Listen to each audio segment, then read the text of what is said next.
तो पिछले एपिसोड में हमने देखा था कि चेंग यू साओनान की जान बचाने के लिए रिवॉर्ड पॉइंट कलेक्ट करने नाइन ड्रैगन क्लब के अंडरग्राउंड सिटी की ओर जाने लगता है। और अब वह जैसे ही अंडरग्राउंड सिटी में पहुंचता है वह देखता है कि नाइन ड्रैगन क्लब के लोगों ने वहां पर कई किलोमीटर्स में एक अंडरग्राउंड सिटी को बसा रखा होता है, जो देखते ही उसके होश उड़ जाते हैं। और अब वह नोटिस करता है कि उस जगह पर बाफेन सिटी के सभी क्रिमिनल्स मौजूद होते हैं। साथ ही साथ आधे से ज्यादा लोगों ने वहां पर मास्क पहन रखा होता है, जो देखते ही वह परेशान होते हुए सोचने लगता है, इस जगह पर आने से पहले मैं मास्क पहनना भूल गया। यहाँ पर सभी लोग मास्क पहनकर अपनी आइडेंटिटी छिपा कर रखने की कोशिश करते हैं, जिससे अगर वह इस जगह पर कोई क्राइम भी कर दे तो उन्हें कोई पहचान ना पाए। तभी एक पर्सन चेंग यू के पास एक मास्क और एक स्क्रोल लेकर आता है। अब चेंग यू उस मास्क को पहन लेता है और अब वह उस स्क्रोल को पढ़ने लगता है, जिस पर ब्लैक ड्रैगन सिटी के 4 रूल्स लिखे होते हैं। रूल नंबर 1, किसी भी मिशन के दौरान उसे हमेशा अपना मास्क पहन कर रखना है। रूल नंबर 2, किसी भी मिशन को एक्सेप्ट करने से पहले उसे एक सिक्योरिटी डिपॉजिट पे करना होगा, जिससे अगर वह अपने मिशन में फेल हो जाता है तो उसका सिक्योरिटी डिपॉजिट उसे वापस नहीं मिलेगा। रूल नंबर 3, स्पिरिचुअल क्रिस्टल को पैसों की तरह यूज किया जाता है। और रूल नंबर 4, एक टाइम पर एक इंसान 2 से ज्यादा मिशंस को एक्सेप्ट नहीं कर सकता है। अब चेंग यू को एक जगह पर अकेला खड़ा देखकर एक पर्सन उसके पास आते हुए उसे हाय बोलता है, और यह पर्सन नीदर वर्ल्ड ग्रुप का एक असासिन है जिसका नाम मुहाउजी है। अब मुहाउजी बोलता है, तुम मुझे यहाँ पर नए लग रहे हो तो फिर क्यों ना तुम मेरे साथ चलो, मैं तुम्हें इस जगह पर मौजूद सभी चीजों के बारे में डिटेल में बताऊंगा। चेंग यू बोलता है, इसकी कोई जरूरत नहीं, मैं यहाँ पर सब कुछ अपने आप ही संभाल सकता हूँ। मुहाउजी बोलता है, तुम्हें शर्माने की कोई जरूरत नहीं, वैसे भी मुझे नए लोगों की मदद करना यहाँ पर काफी ज्यादा पसंद है। अब यह सुनते ही चेंग यू मुहाउजी के पीछे पीछे वहाँ से जाने लगता है। अब चेंग यू को मुहाउजी के पीछे पीछे जाते हुए देखकर वहाँ पर बैठे हुए कुछ लोग आपस में बात करने लगते हैं। उस कमीने मुहाउजी ने एक और न्यूकमर को यहाँ पर अपनी जाल में फंसा लिया है। यह हमेशा यहाँ पर आने वाले नए लोगों को अपनी जाल में फंसाकर उन्हें मार देता है और उनके पास मौजूद सभी पैसे और स्पिरिचुअल स्टोन उनसे छीन लेता है। अब चेंग यू उन लोगों की बात सुन लेता है। दूसरी ओर मुहाउजी वह चारों रूल्स डिटेल में चेंग यू को बता रहा होता है, जो अभी अभी चेंग यू अपने पास मौजूद स्क्रोल के अंदर पढ़ रहा था। अब मुहाउजी चेंग यू को एक जगह पर लेकर आता है और अब वह ड्रॉर की ओर इशारा करते हुए बोलता है, तुम्हारे सामने मौजूद सभी ड्रॉर्स के अंदर कई सारे मिशंस मौजूद हैं और यहाँ पर तुम अपनी कैपेबिलिटी के हिसाब से अपने लिए मिशंस को चुन सकते हो। वैसे मेरे लिए तुम्हारे पास एक परफेक्ट मिशन है। यह सुनते ही चेंग यू बोलता है, तो क्या तुम मुझे उस मिशन के बारे में डिटेल में बता सकते हो? यह सुनते ही मुहाउजी काफी ज्यादा खुश हो जाता है और अब वह बगल में खड़े हुए एक पर्सन को आवाज लगाते हुए उसे अपने पास मिशन लाने के लिए बोलता है। अब वह पर्सन एक ड्रॉर को खोलकर उसके अंदर से एक स्क्रोल को बाहर निकालकर उसे मुहाउजी के हाथों में रख देता है। और अब मुहाउजी उस स्क्रोल को देखते हुए बोलने लगता है, यह मिशन तुम्हारे लिए सूटेबल है और तो और अगर तुम इस मिशन को कंप्लीट कर लेते हो तो तुम्हें यहाँ पर कई सारे स्पिरिचुअल स्टोन मिलेंगे। साथ ही साथ इस मिशन को कंप्लीट करने के बाद तुम इस पूरे अंडरग्राउंड सिटी में फेमस हो जाओगे। यह बोलते हुए वह चेंग यू की ओर उस स्क्रोल को फेंकते हुए बोलता है, इस मिशन में तुम्हें बस एक पर्सन को जान से मारना है। जो सुनते ही चेंग यू बोलता है, बस यहाँ पर एक पर्सन को मारने से मुझे इतना सब कुछ मिल रहा है तो जरूर वह पर्सन कोई स्पेशल पर्सन होगा। बोलता है, तुमने बिल्कुल सही कहा और वह पर्सन कोई और नहीं बल्कि मैं ही हूँ।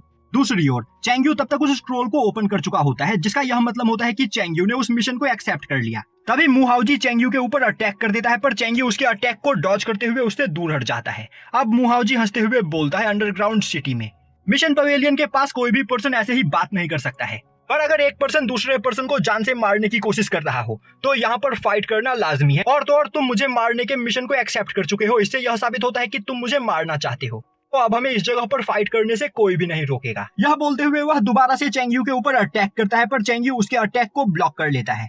जो देखते ही मुहाउजी बोलता है, मैंने जितना सोचा था तुम मुझसे कहीं ज्यादा पावरफुल हो, तो यहाँ पर तुमसे फाइट करने में सच में मुझे काफी ज्यादा मजा आने वाला है।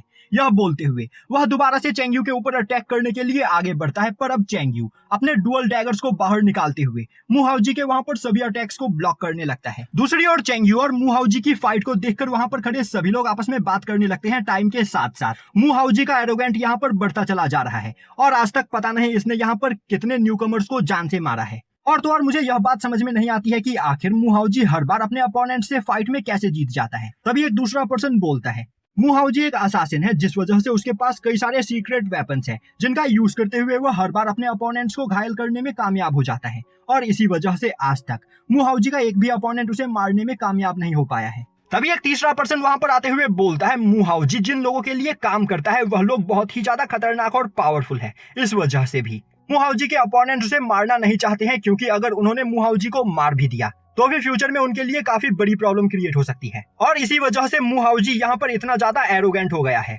दूसरी ओर मू हाओजी चेंग यू को एक लात मारते हुए इंजर्ड कर देता है और अब वह बोलता है, मैंने जितना सोचा था तुम मुझसे कहीं ज्यादा कमजोर निकले। मुझे तो लगा था कि यहाँ पर तुमसे फाइट करने में मुझे मजा आएगा और अब तुम मुझे डिसअपॉइंट कर रहे हो। तभी चेंग यू अपने एलिमेंट सर्पेंट टेक्निक का यूज करते हुए मू हाओजी के ऊपर अटैक करता है, जो देखते ही मू हाओजी चेंग यू के ऊपर एक किलिंग टेक्निक का यूज करने के लिए तैयार होने लगता है और अब वह काफी आसानी से चेंग यू के अटैक की पूरी एनर्जी को अपने किलिंग टेक्निक के अंदर एब्जॉर्ब कर लेता है, जो देखते ही चेंग यू काफी ज्यादा हैरान होता है और बोलता है, आखिर यह किस तरह की टेक्निक है। मू हाओजी बोलता है, तुम्हें यह जानने की कोई जरूरत नहीं क्योंकि तुम यहाँ पर मरने वाले हो। तभी चेंग यू बोलता है, बेवकूफ मू हाओजी, क्या तुम्हें सच में लगता है कि यहाँ पर बस तुम्हारे पास ही सीक्रेट टेक्निक्स है? टाइम आ गया है मुझे मेरी सीक्रेट टेक्निक के यूज करने का। और अब वह अचानक से वुल को बाहर निकालते हुए उसे मू हाओजी के ऊपर अटैक करने के लिए आगे भेजता है, जो देखते ही मू हाओजी परेशान हो जाता है और अब वह वुल के ऊपर अपने किलिंग टेक्निक को फायर करता है, पर वुल उसके अटैक को डॉज कर लेता है और अब वह अपने फ्लेम थ्रोअर से मू हाओजी के ऊपर अटैक करने लगता है। यह देखते ही वह काफी ज्यादा डर जाता है और बोलने लगता है, आखिर इस पर्सन के पास इतना ज्यादा पावरफुल स्वान बीस्ट क्यों है? पर तभी वह नोटिस करता है कि वुल के अटैक से उसकी बॉडी के ऊपर कोई भी इफेक्ट नहीं पड़ता है, जो देखते ही वह जोर जोर से हंसने लगता है और बोलता है, मैं बेकार में ही यहाँ पर डर रहा था, यह स्वान बीस्ट बस दिखने में पावरफुल है। तभी अचानक से चेंग यू अपने शैडो किलिंग टेक्निक का यूज करते हुए अचानक से उसके ऊपर अटैक करता है, जिससे मू हाओजी की हालत खराब हो जाती है और अब मू हाओजी जमीन पर लेटते हुए तड़पने लगता है। वहीं पर वह बोल रहा होता है, आखिर तुम्हारी हिम्मत कैसे हुई मुझ पर इतना घटिया अटैक करने की? मैं तुम्हारी गर्दन तोड़ दूंगा। यह बोलते हुए वह चेंग यू के ऊपर अटैक करने के लिए आगे बढ़ता है। तभी चेंग यू अपने डुअल डैगर को बाहर निकालते हुए उसके ऊपर अटैक करने के लिए आगे बढ़ता है और अब वह दोबारा से शैडो के अंदर छिप जाता है, जो देखकर मू हाओजी को लगता है कि चेंग यू फिर से उसके पीठ पीछे उस पर अटैक करेगा और अब वह वहां पर चेंग यू को मारने के लिए तैयार होने लगता है। तभी चेंग यू अचानक से उसके सामने आते हुए उसके चेस्ट के ऊपर अटैक करता है। इससे मू हाओजी काफी ज्यादा इंजर्ड हो जाता है और अब वह बोलता है, आखिर यह किस तरह की टेक्निक है? यह सेम टेक्निक नहीं है जो पहले तुमने मेरे ऊपर यूज की थी। चेंग यू हंसते हुए बोलता है, बेवकूफ, क्या तुम्हें सच में लग रहा था कि मेरे पास बस एक ही यूजफुल टेक्निक है? अब हमें एक फ्लैशबैक दिखाया जाता है जिसमें चेंग यू अंडरग्राउंड सिटी में आने से पहले अपने पास बचे हुए 600 रिवॉर्ड पॉइंट्स का यूज करते हुए 2 नई टेक्निक्स खरीदता है, जिनका यूज करते हुए वह अंडरग्राउंड सिटी में लोगों को मार सके। जिसमें से एक टेक्निक उसे मिलती है स्ट्रेट डेडली ब्लो, जिसे वह अपने शैडो किलिंग टेक्निक के साथ मर्ज करके अपने अपोनेंट के ऊपर सरप्राइज अटैक कर सकता है। और उसे दूसरी टेक्निक मिलती है स्पिरिचुअल बॉम्ब, जिस टेक्निक का यूज करते हुए वह मॉन्स्टर कोर को बॉम्ब्स में बदल सकता है। अब दिखाया जाता है कि चेंग यू के स्ट्रेट डेडली ब्लो से मू जाओफी काफी ज्यादा इंजर्ड हो चुका होता है और अब उसे वहां पर काफी ज्यादा गुस्सा आ रहा होता है और अब वह चेंग यू के दोनों हाथों को पकड़ते हुए उसके चेहरे के ऊपर अपने नी से अटैक करके चेंग यू को काफी बुरी तरीके से इंजर्ड कर देता है और अब चेंग यू दूर जाकर गिरता है। तभी मू जाओफी दोबारा से उसके ऊपर अटैक करने के लिए आगे बढ़ता है, पर चेंग यू अपने स्विचिंग पोजीशन टेक्निक का यूज करते हुए वुल के साथ अपनी पोजीशन को चेंज कर लेता है। दूसरी ओर मू जाओफी को लगता है कि चेंग यू उसकी लात खाकर मारा गया, पर तभी वह देखता है कि उसके पैरों के नीचे वुल होता है, जिसकी हालत काफी ज्यादा खराब होती है और अब वह अपने चारों ओर चेंग यू को देखने लगता है। तभी चेंग यू पीछे से मू जिफेंग के ऊपर काफी तेजी से अटैक करते हुए उसका गला काट देता है, जिससे मू जिफेंग की वहीं पर मौत हो जाती है। तभी वहां पर आते हुए फिकविन बोलती है, चेंग यू ने यहाँ पर कॉन्शियसनेस कंडेंसिंग रैलम के सेकंड लेवल पर मौजूद कल्टीवेटर को जान से मारा है, जो कि एक ईवल कल्टीवेटर था। इसके बदले चेंग यू को 150 रिवॉर्ड पॉइंट मिलते हैं। यह सुनते ही चेंग यू सोचने लगता है, इस कल्टीवेटर को मारने के लिए मुझे यहाँ पर इतनी ज्यादा मेहनत करनी पड़ी और इसके बावजूद बस मुझे यहाँ पर 150 रिवॉर्ड पॉइंट मिला है, तो अब मुझे यहाँ पर और भी ज्यादा मेहनत करनी होगी। मेरे पास अभी यहाँ पर बस एक रात का टाइम बचा हुआ है। अगर मैंने एक रात के अंदर 1000 रिवॉर्ड पॉइंट कलेक्ट नहीं किया तो मैं साउनान की जान नहीं बचा पाऊंगा। तभी एक पर्सन चेंग यू के पास आते हुए उसे बताता है कि चेंग यू ने जू हाओजी को मारकर एक 3 स्टार मिशन को कंप्लीट किया है, जिसके बदले उसे यहाँ पर 5000 स्पिरिचुअल स्टोन मिलते हैं। अब यह सुनते ही चेंग यू सोचने लगता है, तो जू हाओजी एक 3 स्टार क्रिमिनल था, तो अगर मैं यहाँ पर लोअर स्टार क्रिमिनल्स का शिकार करूँ तो मैं जल्द से जल्द ज्यादा से ज्यादा रिवॉर्ड पॉइंट कलेक्ट कर सकता हूँ। और अब वह उस पर्सन से उसके पास मौजूद सभी 2 स्टार क्रिमिनल्स उसे दिखाने के लिए बोलता है और अब एक ही रात में चेंग यू वहाँ पर 10 से ज्यादा 2 स्टार क्रिमिनल्स का शिकार करता है और हर एक क्रिमिनल को मारने पर उसे 50 से 100 रिवॉर्ड पॉइंट्स मिल रहे होते हैं। अब सीन शिफ्ट होता है और हमें दिखाया जाता है कि चेंग हाओ का ग्रैंडफादर क्लाउड सेक्ट के सभी डिसाइपल्स को अपने साथ लेकर बाफेन सिटी में आ पहुंचता है। तभी वह अपनी ओर एक जाइंट ड्रैगन को आते हुए देखता है। अब वह ड्रैगन चेंग हाओ के ग्रैंडफादर के सामने आकर खड़ा हो जाता है। तभी चेंग हाओ का ग्रैंडफादर देखता है कि उस ड्रैगन के ऊपर एक पर्सन खड़ा होता है।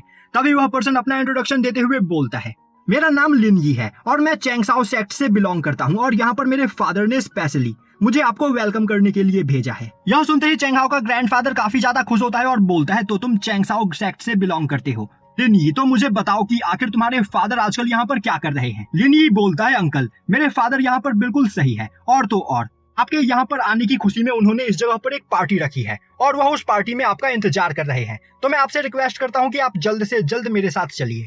यह सुनते ही चेंग हाओ का ग्रैंडफादर काफी ज्यादा खुश होता है और अब वह लिनी के साथ वहां से आगे जाने लगता है। तभी अचानक से उसकी बॉडी के अंदर मौजूद सोल ब्लड मार्क एक्टिवेट हो जाता है, क्योंकि चेंग यू उस ब्लड सोल मार्क के 50 माइल की रेंज के अंदर मौजूद होता है, जो देखते ही चेंग हाओ का ग्रैंडफादर काफी ज्यादा सीरियस हो जाता है और बोलता है, मेरे ग्रैंडसन का कातिल इसी जगह पर मौजूद है, फाइनली वह मुझे मिल ही गया। अब अचानक से चेंग हाओ के ग्रैंडफादर को एक जगह पर रुका हुआ देखकर लिनी बोलता है, अंकल क्या यहाँ पर कोई प्रॉब्लम है। तभी चेंग हाओ का ग्रैंडफादर बोलता है, मुझे यहाँ पर एक इम्पोर्टेंट काम आ गया है, मैं चाहता हूँ कि तुम यहाँ से जाओ और मेरी तरफ से अपने फादर से माफी मांगो और उनसे कहो कि मैं उनकी पार्टी में आज नहीं आ पाऊंगा, क्योंकि मुझे एक बहुत ही ज्यादा इंपॉर्टेंट काम करने जाना है। यह बोलते हुए वह अपने सोल ब्लड मार्क फॉर्मेशन को वहां पर एक्टिवेट करने लगता है, जिससे वह चेंग हाओ के कातिल को यहाँ पर ट्रेस कर सके। और यहीं पर यह एपिसोड खत्म हो जाता है।